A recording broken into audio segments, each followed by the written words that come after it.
Olá, meus amigos, aqui é o professor Marcelo Pichero da Silveira, este é o canal Resenha Forense, de volta ao nosso Código de Processo Civil comentado. Se você gosta do canal, por gentileza, clique no link aqui embaixo, isso te levará ao Apoia-se, e lá você pode ajudar o canal Resenha Forense com apenas R$ 2 por mês, tá certo? Produtos pagos, confiram por gentileza, resenhaforense.com. Eu fiquei de comentar com vocês agora os artigos 82 a 97 do Código de Processo Civil. Hoje a gente vai falar daquela seção 3 ali, né, das despesas, dos honorários advocatícios e das multas. Vamos lá, artigo 82, caput. Salvo as disposições concernentes à gratuidade da justiça, incumbe às partes prover as despesas dos atos que realizarem ou requererem no processo, antecipando-lhes o pagamento desde o início até a sentença final ou, na execução, até a plena satisfação do direito reconhecido no título. Então, a regra aqui é que as partes devem pagar a chamada taxa forense, né, ou taxa judiciária. E se é taxa, é tributo, não é? Então, salvo as disposições concernentes à gratuidade da justiça, o que seria, em termos tributários, uma isenção, incumbe às partes, ou seja, é dever das partes, prover as despesas dos atos que realizarem ou requererem no processo. Então, o fato gerador inerente às requisições serão remunerados, né, via taxa pelas partes que assim diligenciarem, que assim requererem. E elas devem antecipar o pagamento desde o início até a sentença final ou na execução até a plena satisfação do direito reconhecido no título. Muito bem. Parágrafo 1º. Incumbe ao autor adiantar as despesas relativas a ato cuja realização o juiz determinar de ofício ou a requerimento do Ministério Público, quando sua intervenção ocorrer como fiscal da ordem jurídica. Então, por exemplo, o Ministério Público procede com um requerimento de produção de prova pericial. O que o código está dizendo aqui é o seguinte: olha, a princípio quem vai pagar as custas, as despesas envolvendo este ato, será o autor e não o réu. É um critério que o código escolheu. Talvez seja um critério injusto, mas é o critério aqui adotado. Talvez o autor ter de pagar a diligência tenha a ver com o fato de que a dilação probatória quase sempre preencherá um ônus de prova que, na verdade, beneficia o autor. Então, seria justo ele pagar a diligência, não é? Ele pagar as despesas daí decorrentes. Parágrafo 2º. A sentença condenará o vencido a pagar ao vencedor as despesas que antecipou. Faz todo sentido, né? Imagina, o autor foi pagando todos os atos processuais até a sentença e a sentença reconheceu a procedência do pedido. É justo, então, fazer reverter, né, os polos aí. De maneira que um dia o autor teve que pagar a taxa forense, agora a taxa forense recai sobre os ombros do réu. Na verdade, a taxa forense já foi paga, né? Não seria uma troca de devedor diante do fisco. Na verdade, seria uma indenização mesmo, né? Seriam perdas e danos. Artigo 83. Caput. O autor, brasileiro ou estrangeiro, que residir fora do Brasil ou deixar de residir no país ao longo da tramitação de processo, prestará caução suficiente ao pagamento das custas e honorários de advogado da parte contrária nas ações que propuser, se não tiver no Brasil bens imóveis que lhes assegurem o pagamento. Aqui é uma cautela do código, né? Eu nunca vi isso acontecendo na prática, mas o código aqui está sendo cauteloso, né? Vai que o sujeito vai sair do Brasil. Então é bom acautelar. E aí eu até coloquei uma referência aqui, artigo 337, inciso 12. Vamos dar uma olhada aqui que diz o 337, inciso 12. Eu recomendo que você faça o mesmo aí no seu vademecum. 337, vamos ver, 337. Incumbe ao réu, antes de discutir o mérito, alegar. São as defesas, né? Na contestação. E eu falei para ver o inciso 12, é isso? É isso. Falta de caução ou de outra prestação que a lei exige como preliminar.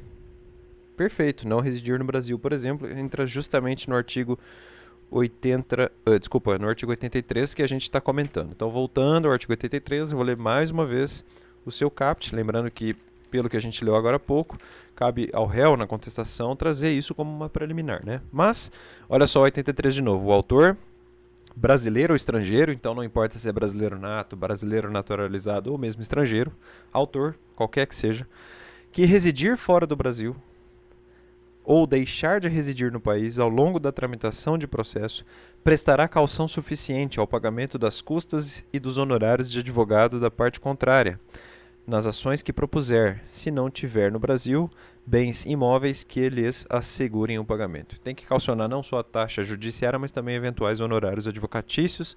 Vai girar ali em torno de 10 a 20%, provavelmente do valor atualizado da causa. Seria um bom método de calcionamento aqui. Parágrafo 1º. Não se exigirá a calção de que trata o CAPT, então não haverá essa calção aí que a gente acabou de ver. Inciso 1. Quando houver dispensa prevista em acordo ou tratado internacional de que o Brasil faz parte. Inciso 2. Na execução fundada em título extrajudicial e no cumprimento de sentença. Aqui o legislador deu uma ponderada, né? Porque aqui ele está dizendo o seguinte, olha, se o autor se baseia num título extrajudicial ou, melhor ainda, num título judicial, diante de um cumprimento de sentença, é provável que, na verdade, ele seja o credor mesmo. Então, as custas não vão recair sobre seus ombros, muito provavelmente, né? Em 95% dos casos. Então, aqui a gente dispensa a caução dele. Inciso 3º, na reconvenção, né? Então, o reconvinte não precisa observar a regra do artigo 83. Parágrafo 2º. Verificando-se no trâmite do processo que se desfalcou a garantia, poderá o interessado exigir reforço da caução, justificando seu pedido com a indicação da depreciação do bem dado em garantia e a importância do reforço que pretende obter. Então, por exemplo, o autor, cumprindo o artigo 83 CAPT, empenha determinado móvel, né? Empenhar é dar em garantia coisa móvel, para satisfação de eventuais custas e honorários. O tempo passa e o bem móvel sofre depreciação. O réu aparece com uma petição e diz, olha, juiz, o bem móvel indicado pelo autor foi desvalorizado e hoje ele não é suficiente para a caução, não há menor problema nisso. Certo? Mas olha, esse artigo 83 aqui é uma raridade extrema, tá? Eu nunca vi mesmo. Até porque não é todo dia que a gente vai embora do Brasil sem deixar nada aqui, não é? Artigo 84. As despesas abrangem as custas dos atos do processo, a indenização de viagem, a remuneração do assistente técnico e a diária de testemunha. Muito bem. Artigo 85. O 84 é bem tranquilo, né? O que significa despesa processual? E ele responde, vou ler mais uma vez. Despesas abrangem custas dos atos do processo, a taxa pura, indenização de viagem, remuneração do assistente técnico e, finalmente, diária de testemunha. Muito bem. Artigo 85. Caput. A sentença condenará... Aqui é a Bíblia dos advogados, né? Meus colegas advogados gostam muito do artigo 85, né? É a hora da onça tomar água, é a hora de botar bife na panela. Vamos lá, artigo 85. Caput. A sentença condenará o vencido a pagar honorários ao advogado do vencedor. Por aqui a gente já pode notar claramente que o credor dos honorários advocatícios é o advogado, certo? Então, o credor dos honorários é o advogado e o devedor é a parte que perdeu, digamos assim, a parte vencida, como nos termos de linguagem aqui do Código de Processo Civil, que não é muito técnico, mas ele é muito didático, dá para entender bem o que está sendo dito aqui. Então, credor, advogado, devedor, parte vencida, certo? Essa é a lógica. Parágrafo 1º. São devidos honorários advocatícios na reconvenção, no cumprimento de sentença, provisório ou definitivo, na execução, resistida ou não, e nos recursos interpostos cumulativamente, certo? Então, por exemplo, haverá honorários de sucumbência na apelação desprovida, por exemplo, assim como haverá honorários de sucumbência num recurso especial provido, e assim por diante. Parágrafo 2º. Os honorários serão fixados entre o mínimo de 10% e o máximo de 20%. Esse é um clássico, né? Uma regra clássica. 10% a 20% de honorários. Sobre, e aí vem as bases de cálculo, né? Onde que a gente vai jogar essas frações, esses percentuais? Sobre o valor da condenação, ou seja, um exemplo, o juiz profere uma sentença, condena o réu ao pagamento de R$100 mil a título de reparação por danos morais. Ele pode arbitrar, então, ele deve arbitrar, na verdade, honorários de sucumbência, que gerarão em torno de 10% a 20% sobre este valor, certo? É bem simples. Mas não só sobre o valor da condenação, também pode ser sobre o valor do proveito econômico obtido. Uma tutela declaratória, por exemplo, tem um proveito econômico por trás dela. Ou, não sendo possível mensurá-lo, sobre o valor atualizado da causa. Certo? Então a regra é sobre o valor total da condenação.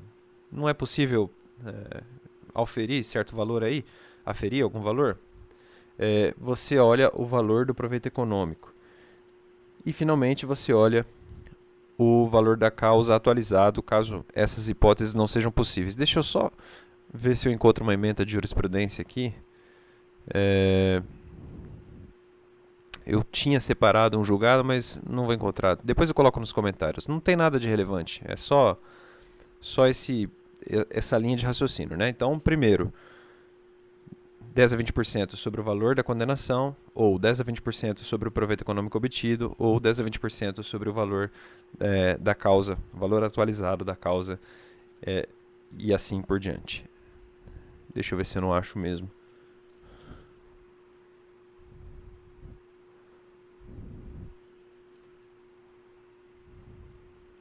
Não vou encontrar, mas tudo bem, vamos adiante. Falei do artigo 85, parágrafo 2º ainda, né? Então, atendidos. E aí, o que vai determinar esse patamar de 10 a 20%, né? Qual vai ser o critério do juiz? E aí o código mostra. Inciso 1. O grau de zelo do profissional. As peças foram boas, os pedidos foram precisos, ele criou entraves, ele foi zeloso, ele atuou bem na audiência de instrução e assim por diante. Inciso 2. O lugar da prestação do serviço. Eram autos físicos. A comarca do juízo é Londrina, Paraná. E o advogado veio lá de São Paulo e atuou sobre essa causa. É natural a gente dar mais honorários nesse caso. Inciso 3.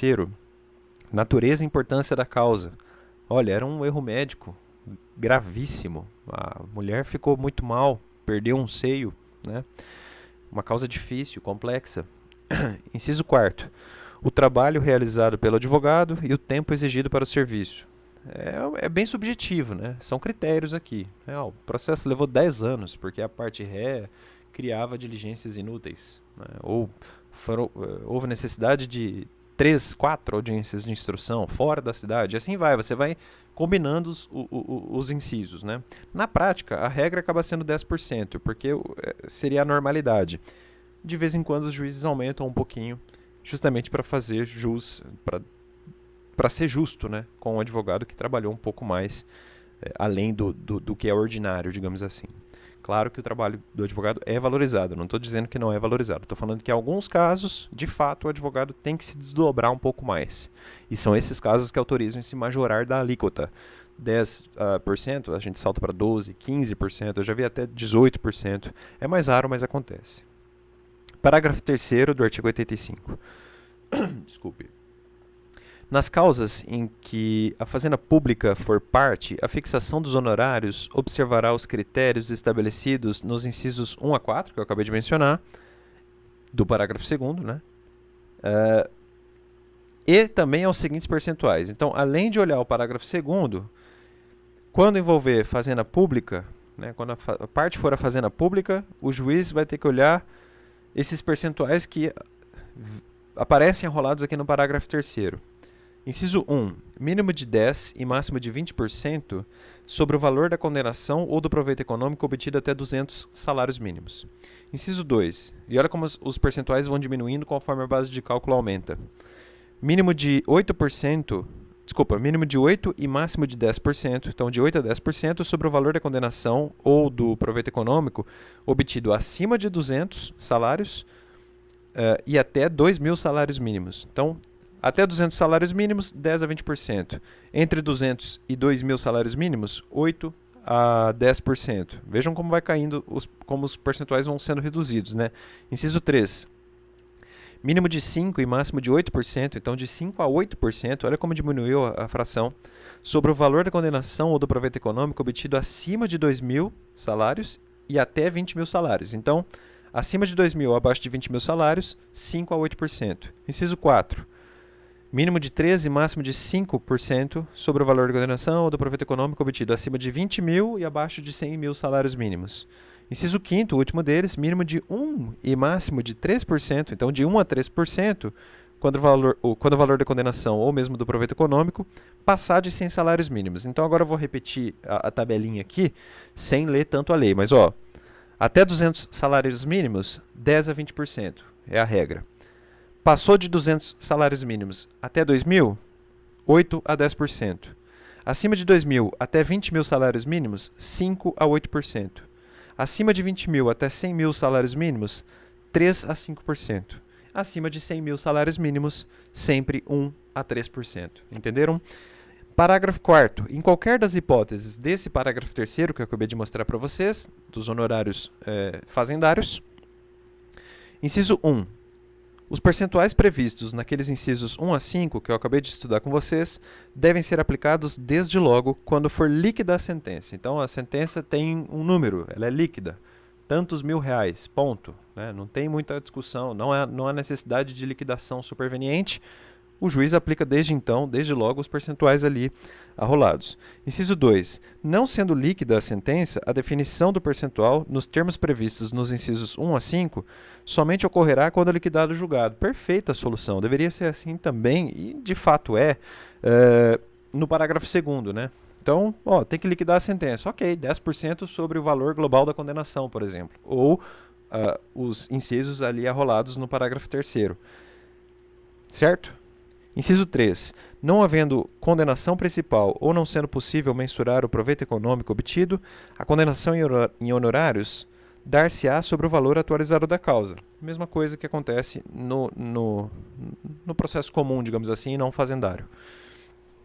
Inciso 4º. Será considerado o salário mínimo vigente quando prolatada a sentença líquida ou o que estiver em vigor na data de decisão da liquidação. Aqui eu já não concordo muito com a solução do código, né? Acho que aqui teria sido melhor deixar sempre desde a sentença líquida ou não. Mas a solução dada pelo código foi essa. Então, se for salário mínimo, né, a condenação se baseia em salário mínimo, você usa o salário mínimo vigente na época da liquidação. Então, pode ser na liquidação da própria sentença ou no ato superveniente em execução liquidante da sentença antecedente, certo? E aí você usa o patamar ali vigente, de salário mínimo. Parágrafo 5º. Quando, conforme o caso, a condenação contra a fazenda pública ou o benefício econômico obtido pelo vencedor ou o valor da causa for superior ao valor previsto no inciso 1 do parágrafo 3º,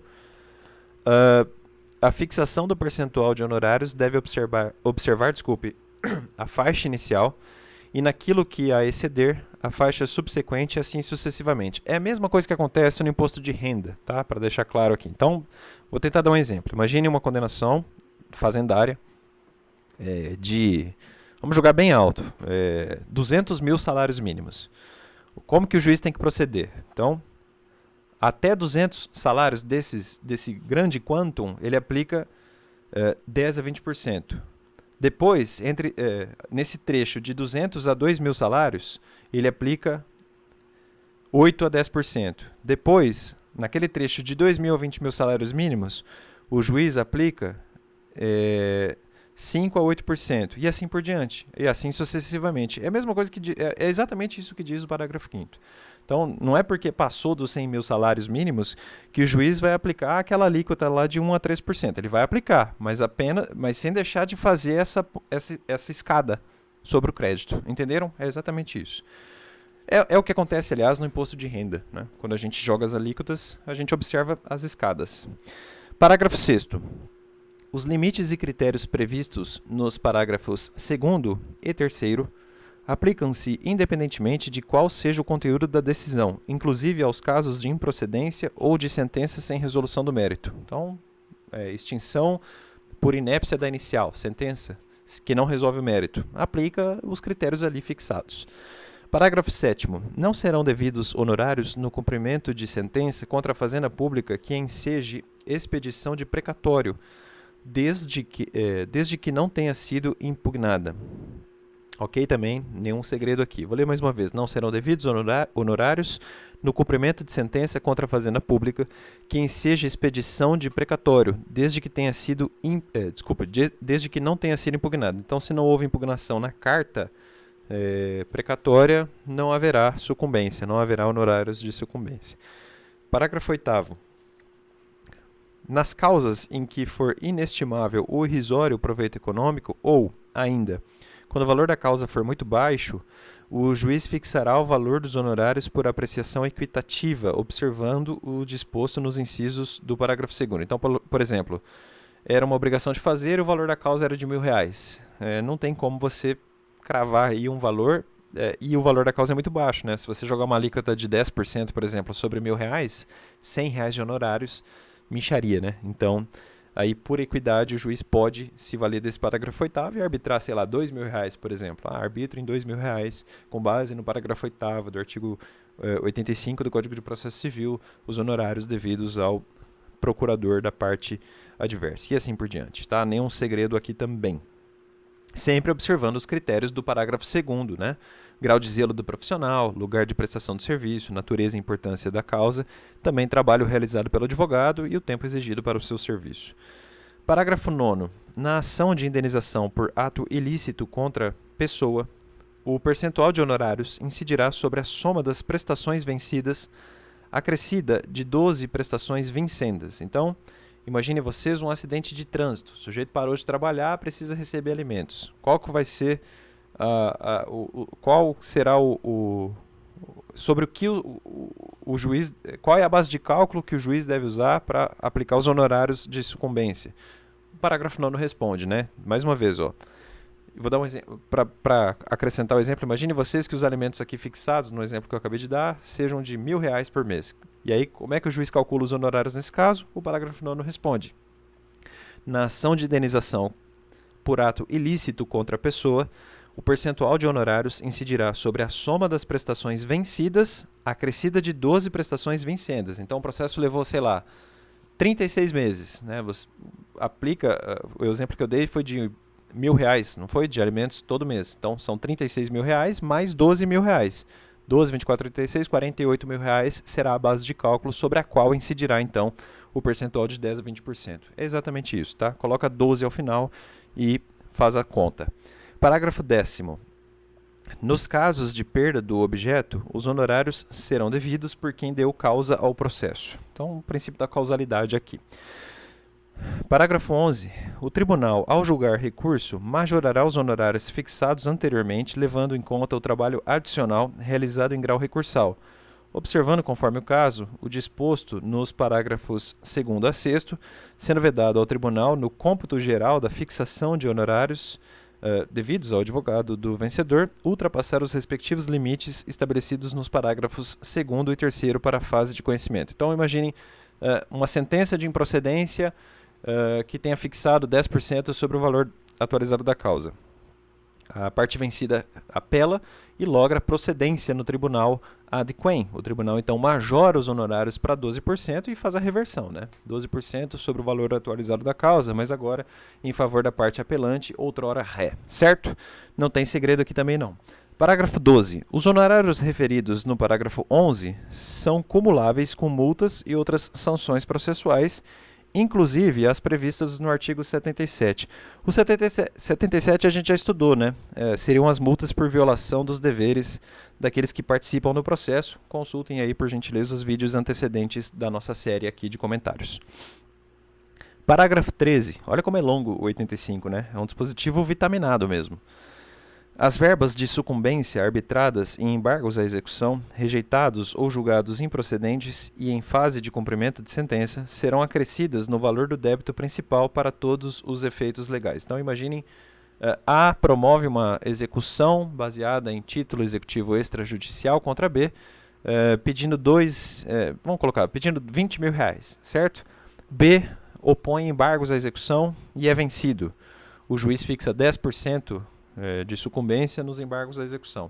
Pois bem, esse valor entra na execução principal, né, nos autos principais, né, que já estavam apensados aos embargos, evidentemente, que vieram depois, óbvio, questão de lógica.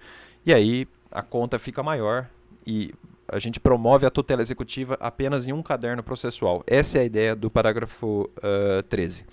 Parágrafo 14. Os honorários constituem direito do advogado e têm natureza alimentar, com os mesmos privilégios dos créditos oriundos da legislação do trabalho, sendo vedada a compensação em caso de sucumbência parcial. Então, por exemplo, num concurso de credores, numa falência, os honorários gozam de uma categoria muito boa, que é a categoria alimentar. Então, eles têm uma ótima vantagem nesse aspecto de concurso de credores, né? O crédito alimentar tem uma preferência de fila e também é impenhorável, via de regra. E aí também, sendo vedada a compensação em caso de sucumbência parcial. Acabou o absurdo do Código de 73, tá? Porque jamais houve, não tinha como compensar. Pensem só, A propõe uma ação contra B pedindo 10 mil, certo? O juiz julga procedente, parcialmente procedente, o pedido de A, dando-lhe razão em 5 mil. Então, ele sucumbiu em 5 mil e ganhou em 5 mil. A parte contrária, igualmente, sucumbiu em 5 mil e ganhou em 5 mil. O que o juiz faz? Aplica 10% sobre o quantum que se ganhou e 10% sobre o quantum que se perdeu. De modo que A terá que pagar ao advogado de B 10% sobre o valor que ele perdeu, certo? Daria 10% de 5 mil. E o B terá que pagar ao advogado de A 10% sobre os 5 mil que A levou, certo? Então, são duas obrigações estancadas. A e o advogado de B, relação 1, advogado de A e B, relação 2. Não tem como operar uma compensação. Compensação pressupõe identidade de partes, não é mesmo? É uma questão de lógica aqui. Parágrafo 15. O advogado pode requerer que o pagamento dos honorários que lhe caibam seja, no singular, efetuado em favor da sociedade de advogados que integra na qualidade de sócio, aplicando-se à hipótese o disposto no parágrafo 14. Nenhuma novidade aqui, tá? Parágrafo 16. Quando os honorários forem fixados em quantia certa, os juros moratórios incidirão a partir da data do trânsito em julgado da decisão. Então, aqui é um dispositivo que resolve o problema do termo inicial de juros moratórios dos honorários advocatícios. Então, a partir da coisa julgada, a partir do trânsito em julgado da sentença que fixou os honorários, é que há o início, então, do fluxo de juros moratórios, certo? Isso na sentença que fixa a coisa certa. Então, condeno o fulano a pagar 100 mil reais e fixo honorários em 10% sobre 100 mil. Ok, 10 mil reais. Mas os juros moratórios de 1% ao mês só fluirão a partir da coisa julgada da sentença que eu acabei de falar. E não da sua proferição, certo? Parágrafo 17, já está acabando. Parágrafo 17, os honorários serão devidos quando o advogado atuar em causa própria. Então, A propõe uma ação contra B e A é o seu próprio advogado. Ele advoga em causa própria. A vence e recebe tanto o pedido principal, tanto os honorários advocatícios, ainda que ele tenha atuado em causa própria. Parágrafo 18. Caso a decisão transitada em julgado seja omissa quanto ao direito aos honorários ou ao seu valor, é cabível a ação autônoma para a sua definição e cobrança. Isso aqui resolve um problema antigo, né? Eu acho que havia uma súmula do STJ, um enunciado sumular do STJ que afastava essa possibilidade, o código acabou com isso. E digamos que o dispositivo seja omisso, não tem problema nenhum. O advogado tem o direito de manejar uma ação autônoma para cobrar os honorários de sucumbência e também para fixá-los. Não é porque o dispositivo foi omisso que ele perde o direito, que ele preclui nesse sentido. Não há isso, mas está resolvida essa questão. Finalmente, parágrafo 19 do artigo 85. Os honorários públicos, os advogados públicos perceberão honorários de sucumbência nos termos da lei. Então, o advogado do Bacen, por exemplo, recebe honorários e assim por diante. Geralmente, as instituições públicas e órgãos públicos, os advogados ali, eles criam um grande fundo e há um grande rateio no final do ano. Tá?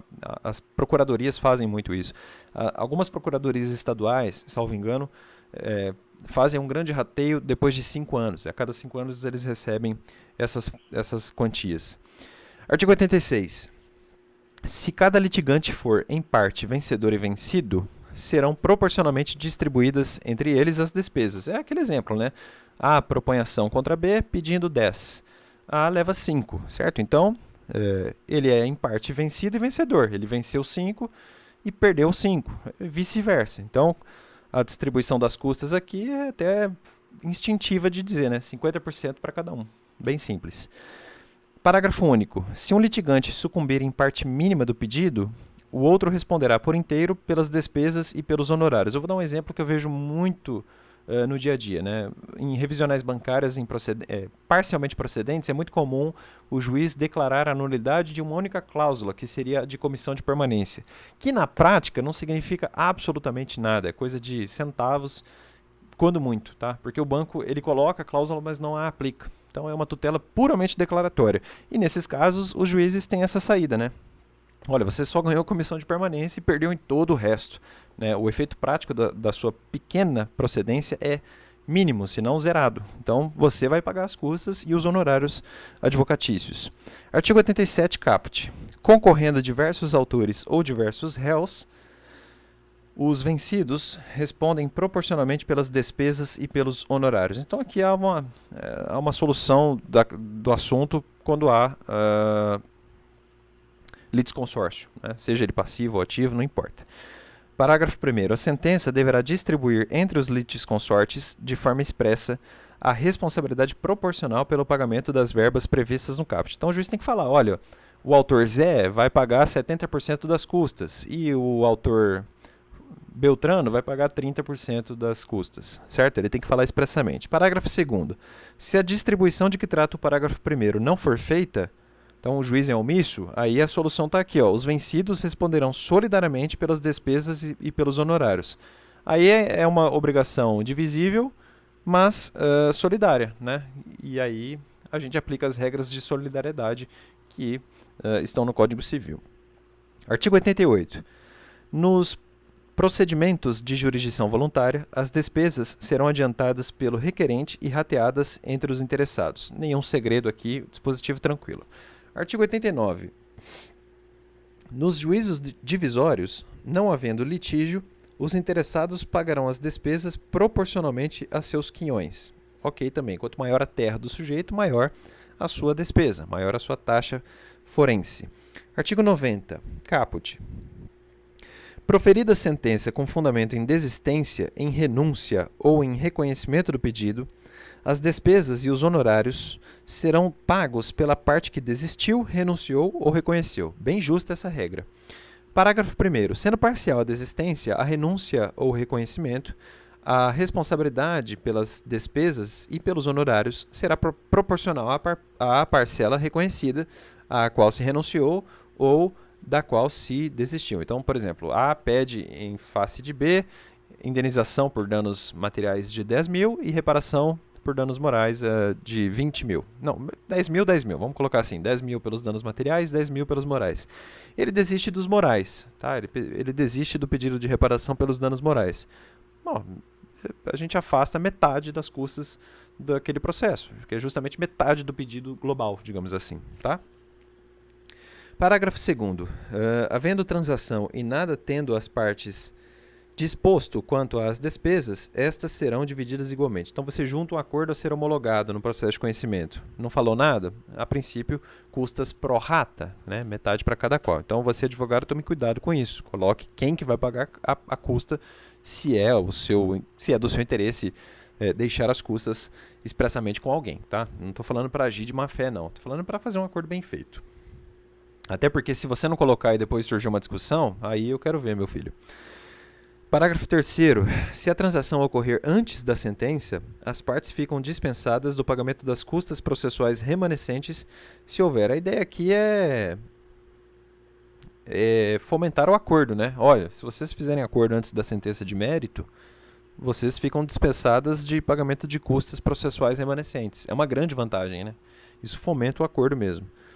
Parágrafo 4º. Se o réu reconhecer a procedência do pedido e, simultaneamente, cumprir integralmente a prestação reconhecida, os honorários serão reduzidos pela metade. Isso aqui também é um fomento ao cumprimento do acordo. É uma maneira de impedir o litígio, né? Na verdade, isso aqui fomenta o reconhecimento da procedência do pedido. Olha, eu reconheço isso aí, eu não quero discussão. E, juiz, já que eu estou reconhecendo e pagando, reduz os honorários pela metade. Seriam 10, por exemplo, cai para 5. É uma boa vantagem pro interessado. Isso se ele se convencer que ele ia perder, né? Claro. Artigo 91. As despesas dos atos processuais praticados a requerimento da Fazenda Pública, do Ministério Público ou da Defensoria Pública serão pagas ao final pelo vencido, tá? Parágrafo 1º. As perícias requeridas pela Fazenda Pública, pelo Ministério Público ou pela Defensoria Pública poderão ser realizadas por entidade pública ou, havendo previsão orçamentária, ter os valores adiantados por aquele que requerer a prova. Nada impede, por exemplo, uma perícia médica no IML, tá? Que é um órgão público. Parágrafo 2º. Não havendo previsão orçamentária no exercício financeiro para adiantamento dos honorários periciais, eles serão pagos no exercício seguinte ou ao final pelo vencido, caso o processo se encerre antes do adiantamento a ser feito pelo ente público. Então aqui é uma regra orçamentária, os senhores estudam direito financeiro e lá entenderão melhor esse tipo de coisa, essas votações de lei orçamentária anual, plano plurianual e assim por diante. Artigo 92. Quando, a requerimento do réu, o juiz proferir sentença sem resolver o mérito, o autor não poderá propor novamente a ação sem pagar ou depositar em cartório as despesas e os honorários a que foi condenado. Então, uma sentença que não resolve o mérito, reconhecendo uma preliminar, né, apontada ali pelo réu. Inépcia da inicial ou qualquer outra coisa, uma ilegitimidade, alguma coisa nesse sentido.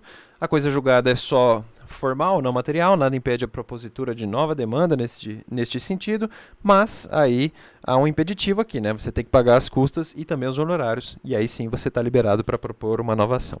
Artigo 93. As despesas de atos adiados ou cuja repetição for necessária ficarão a cargo da parte, do auxiliar da Justiça, do órgão do Ministério Público ou da Defensoria Pública, ou do juiz que, sem justo motivo, houver dado causa ao adiamento ou à repetição. Artigo 94. Se o assistido for vencido, o assistente será condenado ao pagamento das custas em proporção à atividade que houver exercido no processo. Então aqui ele está falando da assistência que a gente vai falar mais tarde, né, que é a intervenção de terceiros. Artigo 95. Cada parte adiantará a remuneração do assistente técnico que houver indicado, sendo a do perito adiantada pela parte que houver requerido a perícia ou rateada quando a perícia for determinada de ofício ou requerida por ambas as partes. Então, só o autor pediu, só o autor vai pagar o perito. As duas partes pediram, as duas partes pagam pro rata ao perito, metade de cada qual. E se for produzida de ofício, né, embora isso seja questionável, mas enfim, se tiver produção oficiosa de prova pericial, aí também a perícia será rateada, certo? Ou seja, dividida entre as partes. Parágrafo 1º. O juiz poderá determinar que a parte responsável pelo pagamento dos honorários do perito deposite em juízo o valor correspondente. Então, determino que o autor, por exemplo, proceda com um depósito de tantos mil-reais para a realização da perícia. É assim mesmo. E aí é dentro dos autos, tá? Ele deposita na conta judicial e fica ali nos autos. O perito com o alvará pode retirar o seu valor. Parágrafo 2º. A quantia recolhida em depósito bancário à ordem do juízo será corrigida monetariamente e paga de acordo com o artigo 465, parágrafo 4º. Então o perito não precisa ter pressa. O valor está depositado nos autos, ele não vai se desvalorizar, ele sofre correção monetária. E aqui a gente fala, a lei fala, né? Esse valor será pago de acordo com o 465, parágrafo 4º. Isso aí é quando o juiz autoriza o levantamento de 50% do valor ali contido e deixa 50% para o final. Então, perito, eu autorizo você a levantar 50% agora, realize o seu trabalho e ao final do seu labor aqui em juízo, você saca o restante, os 50% restantes, certo? É exatamente assim. Parágrafo 3º. Quando o pagamento da perícia for de responsabilidade de beneficiário de gratuidade da Justiça, ela poderá ser, inciso 1, custeada com recursos alocados no orçamento do ente público e realizada por servidor do Poder Judiciário ou por órgão público conveniado. Inciso 2. Paga com recursos alocados no orçamento da União, do Estado ou do Distrito Federal, no caso de ser realizada por particular, hipótese em que o valor será fixado conforme tabela do tribunal respectivo ou, em caso de sua omissão, do Conselho Nacional de Justiça. Existe aqui, tem até no meu Vadmec, uma resolução 232 de 2016 do CNJ que fixa valores de honorários a serem pagos aos peritos no âmbito da justiça de primeiro e segundo graus. Vale a pena dar uma olhada na resolução aí, é um patamar razoável. Parágrafo 4º. Na hipótese desse parágrafo 3º, que eu acabei de ler, que tem 2 incisos, o juiz após o trânsito em julgado da decisão final, oficiará a Fazenda Pública para que promova, contra quem tiver sido condenado ao pagamento das despesas processuais, a execução dos valores gastos com a perícia particular ou com a utilização de servidor público ou da estrutura de órgão público, observando-se, caso o responsável pelo pagamento das despesas seja beneficiário de gratuidade de justiça, o disposto no artigo 98, parágrafo 2º. Então aqui é o seguinte, se o juiz, se as partes se valeram de algum modo do parágrafo 3º que a gente acabou de estudar, dos incisos 1 e 2 ali, o juiz oficia a Fazenda, olha, tome ciência de que alguém usou dinheiro do erário aqui para um serviço e essa pessoa não tem gratuidade processual, ou seja, é caso de proceder com a confecção de uma CDA e com a execução fiscal, né, cobrar a pessoa. Afinal de contas, alguém tem que pagar essa conta, não é? Parágrafo 5º. Para fins de aplicação desse parágrafo 3º, mais uma vez, é vedada a utilização de recursos do Fundo de Custeio da Defensoria Pública. Ok. Artigo 96, o penúltimo agora estudado. O valor das sanções impostas ao litigante de má-fé reverterá em benefício da parte contrária e o valor das sanções impostas aos serventuários pertencerá ao Estado ou à União. Será do Estado na Justiça Estadual, será da União na Justiça Federal. Simples assim. E, finalmente, artigo 97. A União e os Estados podem criar fundos de modernização do Poder Judiciário, aos quais serão revertidos os valores das sanções pecuniárias processuais destinadas à União e aos Estados e outras verbas previstas em lei. Acho que aqui no Paraná tem o Funjus, uma coisa assim, e aí é uma grana que fica ali parada e o Poder Judiciário usa para melhorar uma sala de audiência, para instalar computadores que servirão serão ferramenta no dia a dia para ouvir um advogado, para conversar com alguém, enfim, para realizar diligências e modernizar o Poder Judiciário. Certo, meus amigos? Hoje foi um pouco mais longo, né? Muitos dispositivos, uma parte um pouco chata do Código de Processo Civil, mas é isso aí, tá comentado. Até mais, tchau!